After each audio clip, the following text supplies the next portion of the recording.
Mission चढ़ती कला। और मैं भारत के हर नागरिक को, उद्योगपति को, चैरिटेबल ट्रस्टों को, कलाकारों को, पूरी दुनिया में बसते पंजाबियों को, बहन भाइयों को दिल से अपील करता हूँ, आओ पंजाब को दोबारा अपने पाँव पे खड़े करने का टाइम आ गया है। पुनर्वास में और रिस्ट्रक्चर में पंजाब का साथ दीजिए। मैं वचन देता हूँ, जो भी आप मेहनत की कमाई से 1 रुपया भी अगर निकालोगे तो 1.25 रुपया बना के हम पारदर्शिता और ईमानदारी से इस्तेमाल करेंगे।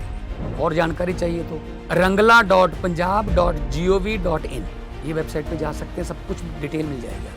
आओ मिलकर हाथ से हाथ जोड़ के एक ऐसा पुण्य उसमें योगदान डालें और बता दें दुनिया को कि पंजाब किसी भी संकट के सामने हारता नहीं है।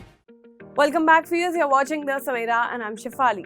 The Karnataka High Court granted an interim stay on the Congress-led state government's recent order that capped movie ticket prices at 200 rupee in cinema halls and multiplexes across Karnataka. The decision was delivered by a bench headed by Justice Ravi V. Hosmani. The stay comes in response to petitions filed by the Multiplex Association of India and several other stakeholders from the film exhibition industry, who challenged the government's directive under the Karnataka Cinema Regulations Amendment Rules 2025. The petitioners argue that the price cap was imposed arbitrarily without consulting industry stakeholders and stood in violation of the Karnataka Cinema Regulations Rules 1964.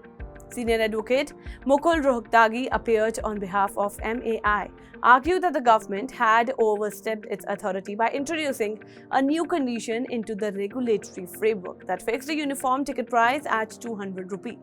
He pointed out that such a blanket rule discourages market dynamics and consumer choice.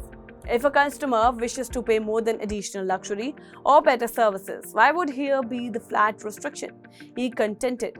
He further emphasized that ticket pricing, like any business, should depend on service quality and investment made by the cinema operators, not a one-size-fits-all government mandate. Rohtagi also reminded the court that a similar order capping ticket prices was introduced in April 2017 but was subsequently struck down by the High Court, following which the state government withdrew it. Now the government has sought to revive the same measure through amendments, which is equally unjustified and unsustainable, he argued.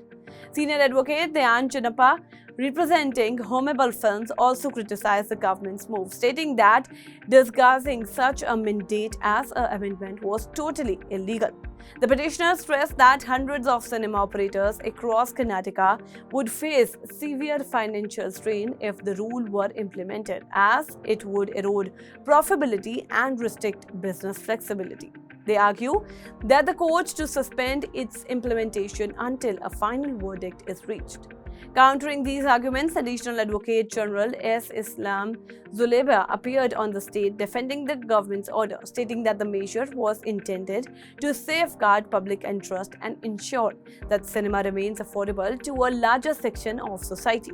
He argued that the state, under its constitutional power, holds the authority to regulate industries in the interest of public, and that the law could only be struck down if it violated legislative competence, fundamental rights, and principles of fairness. The government has announced the ticket cap up September 12, 2025 under the Karnataka Cinemas rules with the objective of making film entertainment more accessible. As per the directive, ticket prices were to be capped at 200 rupee, excluding taxes, in all cinema halls and multiplexes across the state. However, the rule including an exemption for premium multi-screen theaters with 75 or fewer seats, allowing them to continue charging high prices. The High Court has reserved its verdict on this matter last week, following extensive arguments from both sides. With today's interim stay, the implementation of the order is now on hold until the court delivers its final decision. The case marks another chapter in the ongoing tug of war between the state government's attempts to regulate cinema ticket prices and the film exhibition industry push to retain pricing freedom. That's all for now in this update. Stay tuned to The Savera. Download the app. Follow us on various social media platforms.